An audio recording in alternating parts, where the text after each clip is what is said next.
Mga kapuso, nadagdagan pa ang mga lugar na isinailalim sa wind signal dahil sa bagyong Marce. At maki-update tayo sa lagay ng panahon kasama si Amor La Rosa ng GMA Integrated News Weather Center. Amor. Salamat, Ms. Vicky. Mga kapuso, lalong bumagal ang pagkilos ng bagyong Marce. Bagay po na lalong nagpapalaki ng banta ng pinsala sa mga lugar na mahagip ng malalakas na hangin at ulan na dala ng bagyo. Nakataas na ang signal number 3 sa northeastern portion ng mainland Cagayan. Signal number 2 naman dito sa Batanes. Natitirang bahagi po ng Cagayan kasama na ang Babuyan Islands. Ganon din dito sa northern portion ng Isabela, Apayao, northern portion ng Kalinga, northern portion ng Abra, Ilocos Norte at pati na rin sa northern portion ng Ilocos Sur. Signal number 1 naman dito po sa natitirang bahagi po ng Ilocos Sur, La Union, northwestern portion ng Pangasinan, natitirang bahagi ng Abra at ng Kalinga, Mountain Province, Ifugao, Benguet at natitirang bahagi po ng Isabela. Nakataas din ang signal number 1 dito po yan sa Quirino, Nueva Vizcaya at pati na rin sa northern portion ng Aurora. Inaasahan po sa mga nabanggit na lugar, mararamdaman na po yung malakas na bugso ng hangin. Magiging maalon kaya delikadong pumalaot din sa mga baybayin po ng Northern Luzon, ganoon din dito sa western seaboards ng Northern Luzon at dito rin sa eastern seaboard ng Central Luzon. Sa forecast po ng Pag-asa, so kanina po wind signal, yan po ay babala sa malakas na hangin. Ngayon pag-usapan po natin yung mga pag-ulan.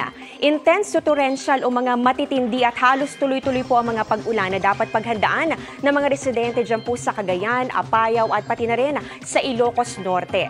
Malalakas din po sa Batanes, Abra at pati na rin sa Ilocos Sur, habang meron naman tayong mga katamtaman hanggang sa mga malalakas sa pag-ulan sa Isabela, ganoon din sa Kalinga, Pangasinan, Mountain Province at pati na rin sa La Union. Kaya doble ingat at maging alerto po sa banta ng mga pagbaha o landslide. Huling namataan ang Typhoon Marce, 295 kilometers, silangan po yan ng Apari, Cagayan.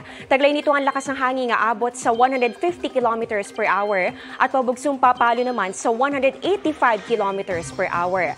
Mabagal po yang kumikilos ngayon, pakanluran. Paliwanag po ng Pag-asa, bumagal ang kilos ng bagyong Marce dahil sa ngayon, wala pong ibang weather systems na tumutulong po dito para ito ay mabilis na makausad o makagalaw. At dahil nga po bumabagal, mas mabababad po sa mga malalakas na hangin at ulan na dala nito yung mga lugar na sakop po ng sirkulasyon at maging non-trough o yung buntot ng bagyo. Sa latest forecast track po ng Pag-asa, posibleng bukas ng hapon hanggang sa Biyernes po na madaling araw, magiging ganito po yung movement nito. So posible po na mag-landfall yan o di kaya naman dumikit yung sentro ng bagyo dito po yan sa may Babuyan Islands o kaya naman sa northern portion ng mainland Cagayan. At saka po nito tutumbukin itong bahagi po ng Apayao hanggang sa marating naman itong ilang bahagi po ng Ilocos Norte. Biyernes naman ng gabi, posible pong nasa labas na yan ng Philippine Area of Responsibility. Pero mga kapuso, paalala, posible pa pong magkaroon ng mga pagbabago sa pagkilos ng bagyo, kaya patuloy pong umantabay. Base po sa datos ng Metro Weather, magdamag mamaya, concentrated po yung mga matitinding pag-ulan dito po yan sa Northern Luzon at pati na rin sa extreme Northern Luzon. Kasama po dyan yung Batanes, ganun din ang Babuyan Islands, Cagayan, Isabela, pati na rin po ang Apayao, Ilocos Norte at ilang bahagi ng Isabela. At ganun din po dito sa ilang bahagi pa ng Aurora, hagip din po ng mga pag-ulan.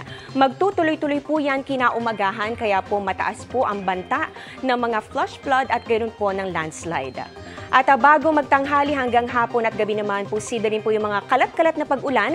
Dito yan sa may Central Luzon, Calabarzon, Mimaropa at pati na rin sa Bicol Region. May mga malalakas sa pag-ulan din, kaya maging alerto.